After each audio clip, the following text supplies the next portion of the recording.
अस्सलाम वालेकुम नाज़रीन तव्हांखे ख़बर ॾींदा हलूं झोल में प्राइमरी मास्तर पारां 5वीं क्लास जी शागिर्दनि सां जिनसी ज़ियादत जो इंकशाफ निगरी अमल सां थी वई। वारसनि जो इंसाफ़ लाइ एहतिजाज। झोल थाणे जी हद ॻोठु मोहम्मद क़ासिम कीरियो जी रवासुनि 5हीं दर्जे जी शागिर्दणी 12 वरनि जी ज़रमीना धीअ मुमताज़ कीरियो पारां खेसि पढ़ाईंदड़ स्कूल जे उस्ताद मोहम्मद इब्राहिम कीरियो मथां मुबीना जिनसी ज़्यादती करण ऐं हमल ज़ाया करण जो इल्ज़ाम हयो वियो आहे। मुतासिर न्याणी पंहिंजी वालिदीन सां गॾु झोल थाणे पहुती। जवाबदार मोहम्मद इब्राहिम कीरियो मथां जिनसी ज़्यादती करण जे इल्ज़ाम ते मुतासिर न्याणी जी माउ शमशाद कीरियो जी फ़रियाद ते मथे केस दाख़िल कयो वियो आहे।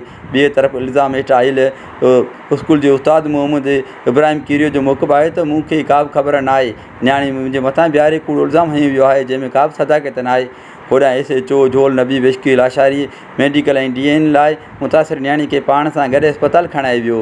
जी नाज़रीन वधीक ख़बरूं ऐं अपडेट लाइ ॾिसंदा रहो सिंध आवाज़ न्यूज़।